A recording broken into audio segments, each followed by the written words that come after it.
In my video yesterday, I strongly advised that people put on their thinking caps, and try their best to control their emotions.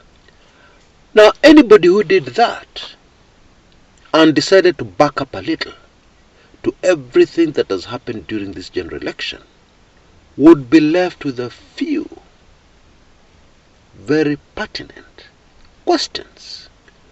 Top on the list of the questions is that if it is indeed true that massive fraud took place in the elections that we've just gone through, then where was the government? Where was the intelligence service? Were they all asleep? Were they all unable to predict what was going to happen? Does the government know so little about the UDA party and its leaders and what they are capable of? Is that true? The answer to that question is no. That can never happen. And let's just look at one example. The government has had some certain members of the UDA under such close scrutiny that recently there was a successful prosecution in court of a top UDA official, a top UDA leader. You remember the Rigathi Gachagua case, where his funds were frozen, where the government was able to produce enough evidence in a court of law, and some Kenyans believe that the judiciary is hostile to the government. Anyway, they were able still to produce enough evidence to get a successful prosecution. Remember that one? Therefore, is it possible for this same government to have had no idea of what was happening? Answer that question for yourself. And so the next question is naturally, why was nothing done to stop what was happening? Why was nothing done to stop all the dodgy things that were going down? Because if they knew and they did nothing, there must be a very good reason. And that reason is contained in my latest Weekly Intelligence Briefings, number 83. I don't want to say moto kama pasi ya makaa, because it is hotter than that. What has just unfolded in Kenya? Now, I know many UDA supporters will come out immediately and say that Chris Kumekucha is an Azimio supporter and is clutching at straws, is desperate for something, anything to hang on to, and yet his man has lost. That's UDA supporters talking. And of course, very many of these UDA supporters don't know me. They have not followed my career in what I do. Most of them don't understand me, and that is good for me. It is. Because those who have followed me for a long time know that I don't do things like that. I don't do things emotionally. I research, and then I research again, and then I work my contacts, before I present something. Because many will know my mantra is always to do something that will stand the test of time. I'm human. I make mistakes sometimes. But I try very hard always to do something that will stand the test of time. And Weekly Intelligence Briefings number 83 is not based on emotion. It is based on research and solid evidence. Yeah, that what I'm saying in that Weekly Intelligence Briefings is absolutely true.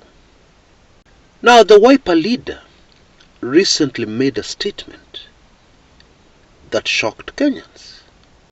He said that those who lost the general elections and are based in the Mount Kenya region should never have considered defeat.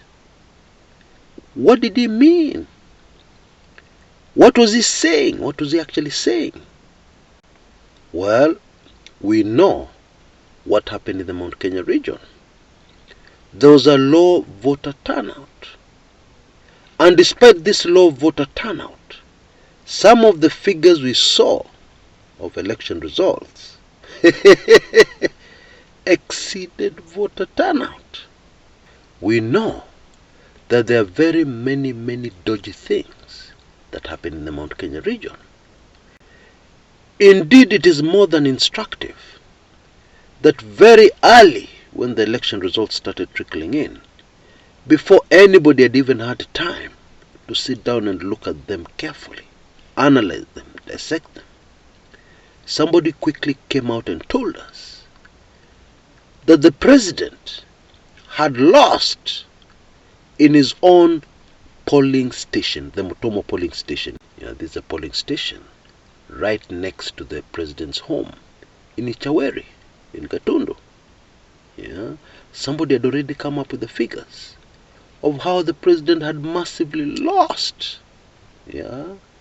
Azimio had massively lost. Raila Odinga had massively lost right in the president's own polling station.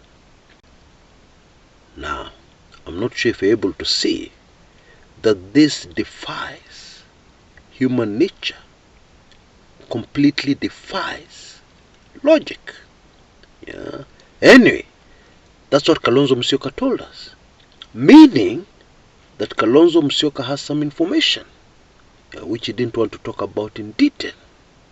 And Kalonzo Musyoka is part of Azimio. Okay?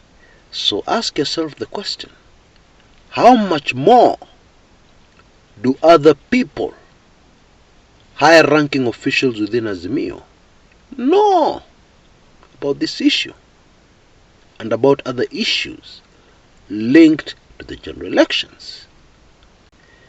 If we're to be all honest with ourselves,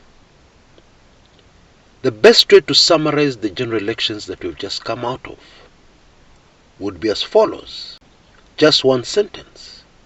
The 2022 general elections was stuffing of ballot boxes on steroids. Oh yes, that is exactly what happened. But the mystery still remains. Why did we allow it? Did we not have the power to stop it? Did government not have the power to stop it? Was there absolutely nothing that could be done about it? Well, the answers to all those questions are still highly sensitive. Also because of the source of some of this information in that Weekly Intelligence Briefings. Now you can see details on your screens right now, in case you're not a member. If you're a member, no problem. Just look out for WIB 83 in your inbox. But in case you're not a member, this is a golden opportunity to become a member and to take advantage of our very special offer that ends in the next few hours. In the run-up to the general elections, and especially the presidential elections, I did a very careful analysis of the voting patterns countrywide. And I said that Raila Odinga would win by a landslide. Okay? I have not changed my position.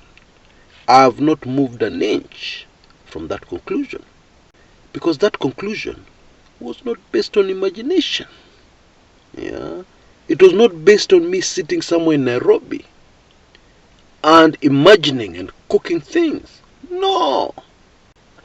And I dare add, I'm not the only person who came to that conclusion. Yeah? There are few other analysts who came to the same conclusion. So you need to ask yourself, were we that wrong? Those other analysts and myself? Were we that much off the mark? I don't think so. And I believe we have evidence staring at us in the face that this was the correct assessment. This was the correct analysis of the situation. Gauge the mood countrywide. Look at yesterday. Who was celebrating after the results were announced? Yeah. Who was celebrating, and where were these celebrations taking place?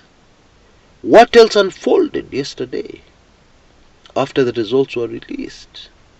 Yeah. Of course, I'm talking about some unfortunate incidences countrywide. Yeah. What are the vast majority of Kenyans feeling this morning? The morning after the presidential election results were announced. What are they feeling?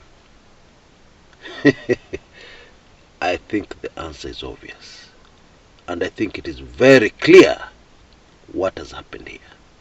But then the mystery is, why was it allowed to happen? Until next time, this is Chris Kumekucha.